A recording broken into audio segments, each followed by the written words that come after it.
गुरुदेव और माँ गायत्री के चरणों में कोटि कोटि नमन करते हुए, गुरुदेव को साक्षी मानते हुए आज हम जानेंगे दैनिक उपासना की सरल प्रक्रिया, रोज की पूजा कैसे करें। नियमित उपासना के लिए, रोज की पूजा के लिए पूजा स्थली की स्थापना आवश्यक है। घर में एक ऐसा स्थान तलाश करना चाहिए जहां अपेक्षाकृत शांति रहती हो, आवागमन और कोलाहल कम से कम हो। ऐसे स्थान पर एक छोटी चौकी को पीले वस्त्र से सुसज्जित कर उस पर कांच से जड़ा हुआ भगवान का सुंदर चित्र स्थापित करना चाहिए। गायत्री की उपासना सर्वोत्कृष्ट मानी गई है, इसीलिए उसकी स्थापना को प्रमुखता देनी चाहिए। यदि किसी का दूसरे देवता के लिए आग्रह हो तो उस देवता का चित्र भी रखा जा सकता है।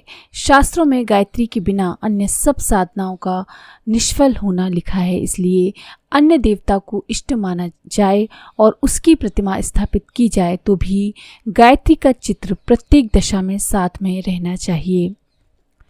अच्छा तो ये है कि एक ही इष्ट गायत्री महाशक्ति को माना जाए और एक ही चित्र स्थापित किया जाए, उससे एक निष्ठा और एकाग्रता का लाभ होता है।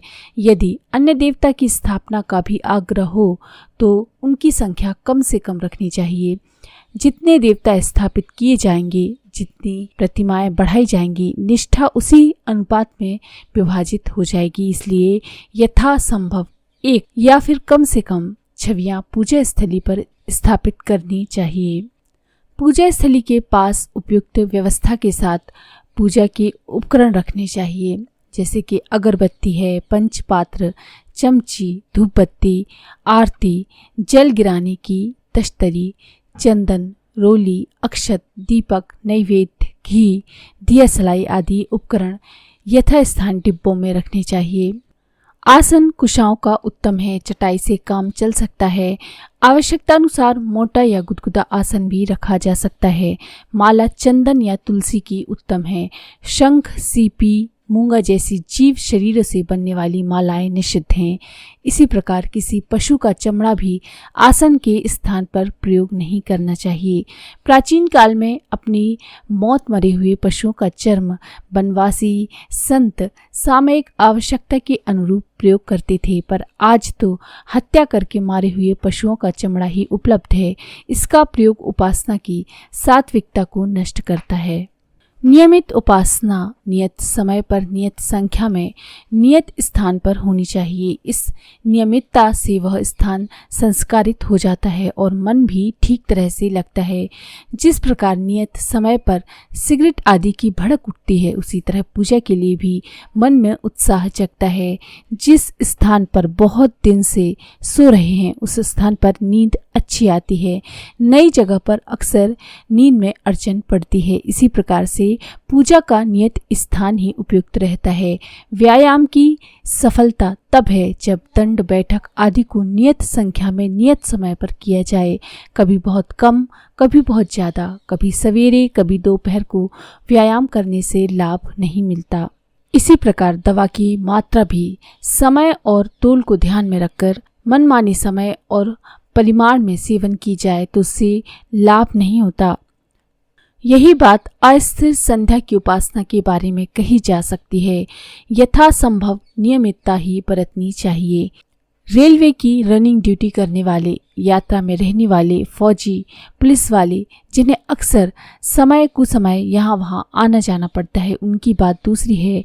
वे मजबूरी में अपना क्रम जब भी जितना भी बन पड़े रख सकते हैं, पर जिन्हें ऐसी असुविधा नहीं है उन्हें यथासंभव नियमितता ही बरतनी चाहिए। कभी मजबूरी की स्थिति आ पड़े तब वैसा हेर फेर किया जा सकता है। सर्वांगपूर्ण साधना पद्धति अपनाने के लिए साधक को लगभग 45 मिनट का समय लगना चाहिए।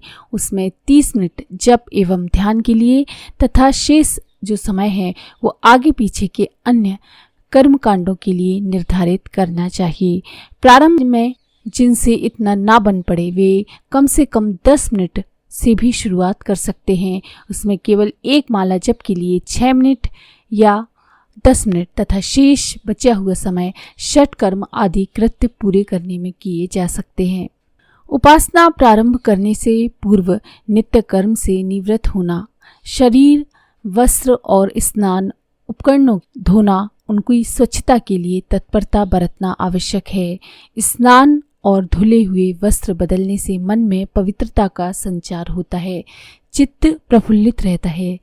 आलस्यवश यदि हम मलिनता को लादे रहने से हमारा मन जो होता है वो भारी रहता है और उपासना से जी उचटता है, जम्हाई आती है, ऊब लगती है और अधिक बैठना भारी पड़ता है। स्थान और पूजा उपकरणों की मलिनता से मन में अरुचि उत्पन्न होती है और उत्साह घटता है। इसीलिए उपासना स्थल को, पूजा के पात्र, उपकरण आदि को, प्रतीक आदि को स्वच्छ कर लेने की बात को महत्व दिया गया है। पूजा की चौकी पर पीला वस्त्र बिछाया जाए और उस पर गायत्री माँ का मंत्र का चित्र स्थापित किया जाए। उसके आगे एक कोने में जलती हुई अगरबत्ती को रखा जाए। जहाँ शुद्ध घी उपलब्ध है वहाँ घी का दीपक जलाया जा सकता है, अन्यथा उसके अभाव में अगरबत्ती से भी काम चलाया जा सकता है। भारतीय धर्म में त्रिकाल संध्या का विधान है। प्रातः सूर्योदय के समय, साय सूर्यास्त के समय और मध्याह्न में 12 बजे ये मध्यवर्ती समय है। थोड़ा आगे पीछे होना हो तो वैसा भी हो सकता है। जिन्हें सुविधा हो वो त्रिकाल उपासना करें, अन्यथा प्रातः साय 2 बार से भी काम चलाया जा सकता है। अत्यंत व्यस्त व्यक्तियों को भी प्रातःकाल नित्य कर्म से निवृत्त होकर एक बार तो उपासना करने के लिए समय निकाल ही लेना चाहिए। प्रयत्न ये करना चाहिए कि आधा घंटे से लेकर 1 घंटे तक का समय उपासना के लिए मिल सके। निस्संदेह इस प्रयोजन में लगा हुआ समय हर दृष्टि से सार्थक होता है। आत्मिक प्रगति, उसके फलस्वरूप व्यक्ति का समग्र विकास, उसके द्वारा सर्वतोमुखी समृद्धि की संभावना, ये चक्र ऐसा है जिससे इस कृत्य में लगाया गया समय सार्थक ही सिद्ध होता है। उपासना काल में हर घड़ी यही अनुभूति रहनी चाहिए कि हम भगवान के अति निकट बैठे हैं तथा साधक और साध्य के बीच सघन आदान प्रदान हो रहा है। साधक अपने समग्र व्यक्तित्व को भगवान को होम रहा है, वे उसे अपने समतुल्य बनाने की अनुकंपा प्रदान कर रहे हैं। नित्य प्रति की गायत्री साधना में किन्हीं विशेष नियमों के पालन की आवश्यकता नहीं होती। अनुष्ठान का, पुरस्करण का, उद्यापन का, तंत्र साधना का विधि विधान विस्तृत है, पर दैनिक साधना सरल है। उसमें कोई विशेष भूल नहीं होती और हो भी जाए तो अनिष्ट की कोई आशंका नहीं। गायत्री परम सात्विक स्वभाव की स्नेहमयी माता हैं जो बालकों से कुछ त्रुटि हो जाने पर भी रुष्ट नहीं होती और रुष्ट हो जाएं तो कुछ अनिष्ट नहीं करती। इसलिए जो लोग इस डर से वेद माता की उपासना नहीं करते कि कुछ भूल हो जाने पर कोई उल्टा परिणाम ना निकले, उन्हें भली भांति समझ रखनी चाहिए कि उल्टे परिणाम की बात केवल तांत्रिक प्रयोगों में है। नित्य प्रति की दैनिक साधना में ऐसी कोई बात नहीं। जिन्होंने नियमित रूप से गायत्री की उपासना अभी तक नहीं की है, जो उसका आरंभ ही कर रहे हैं, उन्हें सबसे पहले द्विजत्व का व्रत लेना चाहिए। गायत्री को आध्यात्मिक माता, किसी सुयोग्य आचार्य को आध्यात्मिक पिता मानकर ऐसा संकल्प करना चाहिए कि मैं अब पशु वृत्तियों से मन हटाकर देव प्रवृत्तियों को अपना लक्ष्य मानता हूँ। अब मैं निरंतर दैवी विचारों और दिव्य कर्मों में मन लगाऊंगा और पुराने बुरे स्वभाव को छोड़ने का प्रयत्न करता रहूँगा। यही द्विजत्व है। भोगवाद और जीवन के उद्देश्य ना मानकर आत्म की उन्नति को लक्ष्य स्वीकार करना ही द्विजत्व का संकल्प है। अपने संकल्प की ओर धीरे धीरे कदम बढ़ाता हुआ द्विज एक न एक दिन पशुता से पूर्ण मुक्त होकर सर्वांश में देव बन जाएगा। द्विजत्व की प्रतिज्ञा के 3 तत्व हैं, अज्ञान, आसक्ति और अभाव। इन तीनों का निवारण ज्ञान शक्ति तथा समृद्धि को अपने तथा दूसरों के लिए अधिकाधिक बढ़ाना है। ये 3 प्रतिज्ञाएं यज्ञोपवीत के 3 धागे हैं। इस उत्तरदायित्व को कंधे पर धारण करना ही द्विजत्व है। विधि पूर्वक कर्मकांड के साथ ये दीक्षा ली जा सके तो ठीक, अन्यथा एक दिन उपवास रखकर एकांत सेवन करते हुए यज्ञ प्रतिज्ञा करनी चाहिए कि मेरी आज से आध्यात्मिक माता गायत्री, मेरा आत्म पिता अमुक आचार्य, मेरा कार्यक्रम यज्ञोपवीत है। गायत्री आचार्य और यज्ञोपवीत की मन ही मन या पूजा सामग्री के साथ पूजा करके अपना द्विजत्व ग्रहण करते हुए गायत्री की उपासना आरंभ कर देनी चाहिए। इसके लिए शुक्ल पक्ष की पंचमी, एकादशी तथा पूर्णिमा शुभ है। उस दिन दूसरे से या अपने आप दीक्षा लेकर साधना प्रारंभ कर देनी चाहिए। इस अवसर पर गुरु पूजन तथा धर्म कार्य के लिए कुछ दान पुण्य भी करना आवश्यक है। शास्त्रों में उल्लेख है कि बिना दान का यज्ञ निष्फल होता है। गायत्री साधन के लिए प्रातः काल का समय सर्वोत्तम है। सूर्योदय से 1 घंटा पूर्व से लेकर 1 घंटा पश्चात तक के 2 घंटे उपासना के लिए सर्वोत्तम है। शरीर को शुद्ध करके साधना पर बैठना चाहिए। साधारणतः स्नान द्वारा ही शरीर की शुद्धि होती है, पर किसी विवशता, ऋतु प्रतिकूलता, यात्रा या अस्वस्थता की दशा में हाथ पांव मुंह धोकर गीले कपड़े से शरीर को पोंछकर भी काम चलाया जा सकता है। साधना के लिए एकांत खुली हवा की ऐसी जगह ढूंढनी चाहिए जहाँ का वातावरण शांतमय हो। कुश, खजूर या बेंत आदि वनस्पतियों के बने हुए आसन उत्तम हैं। माला तुलसी या चंदन की लेनी चाहिए। पालथी मारकर सीधे साधे ढंग से बैठना चाहिए।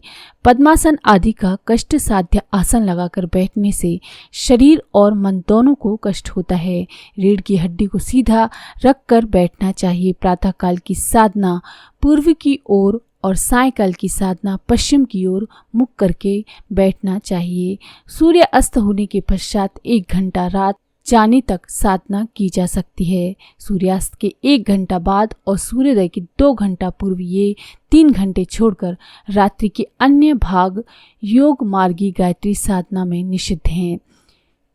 रात्रि में तांत्रिक प्रयोग किए जाते हैं, इसलिए रात्रि में माला से गायत्री साधना नहीं करनी चाहिए। मानसिक जप कर सकते हैं। मल मूत्र त्याग के किसी अनिवार्य कार्य के लिए साधना के बीच में उठना पड़े तो शुद्ध जल से हाथ पांव धोकर बैठना चाहिए।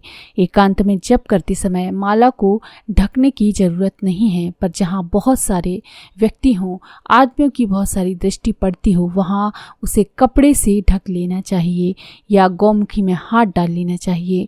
माला जपते समय सुमेरु यानी कि माला के मध्य का जो सबसे बड़ा दाना होता है उसका उल्लंघन नहीं करना चाहिए, उसको पार नहीं करना चाहिए। एक माला पूरी करके उसे मस्तक तथा नेत्रों में लगाकर फिर पीछे की तरफ वापस उल्टा ही वापस कर देना चाहिए। सुमेरु का उल्लंघन नहीं किया जाता, इसलिए माला पूरी होने पर उसे एक बार उलट कर ही नया आरंभ करना चाहिए। तर्जनी उंगली से माला का स्पर्श नहीं करना चाहिए। जहाँ माला ना हो वहाँ उंगलियों के पोरों की सहायता से भी जप किया जा सकता है। जप इस प्रकार करना चाहिए कि कंठ से ध्वनि होती रहे, होंठ हिलते रहें, पर पास बैठा हुआ मनुष्य स्पष्ट रूप से मंत्र को ना सुन सके।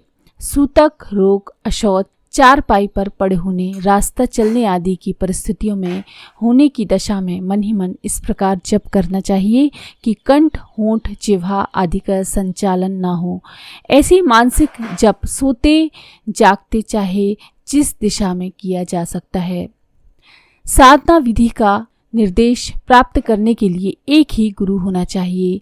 वह जो विधि बताए उसी के आधार पर श्रद्धा और भक्ति पूर्वक उपासना आरंभ कर देनी चाहिए। अनेक लोग अनेक प्रकार से साधना करते हैं और ग्रंथों से भी अनेक विधियां लिखी हैं जिनका आपस में सामंजस्य नहीं बैठता, क्योंकि अधिकारी भेद से, प्रलोभन भेद से, देश काल भेद से अनेक प्रकार की विधियां प्रचलित हैं। कई व्यक्तियों की सलाह परस्पर विरोधी हो सकती है। ऐसी दशा में साधक भ्रम में पड़ सकता है। अतएव किसी एक ही आधार पर अपना कार्यक्रम निर्धारित करना चाहिए। अगर गलत विधि बताई गई है तो इसमें पाप बताने वाले पर पड़ेगा, वही दंड भुगतेगा। जो साधक अपने मन में नहीं वरन किसी के आदेश से कार्य कर रहा है उसे किसी प्रकार की हानि नहीं है। उसके लिए वह गलत साधना ही सच्ची साधना का फल देगी। मुद्रा, शाप मोचन, कवच, कीलक, अर्गला आदि क्रियाओं की आवश्यकता तांत्रिक पुरस्करण में होती है। योग की दक्षिण मार्गी साधना में उनकी आवश्यकता नहीं है।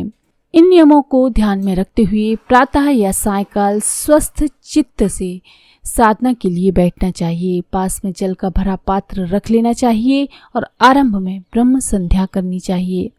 सबसे पहले शरीर, मन और इंद्रियों को स्थूल, सूक्ष्म और कारण शरीरों की शुद्धि के लिए आत्म शुद्धि के पंचोपचार करनी चाहिए। यही संक्षिप्त ब्रह्म संध्या है। तो ये हैं दैनिक उपासना की, रोज की पूजा के सरल नियम। तो अगर आपको ये जानकारी पसंद आई हो तो प्लीज़ लाइक करें, शेयर करें, सब्सक्राइब करें। मंत्र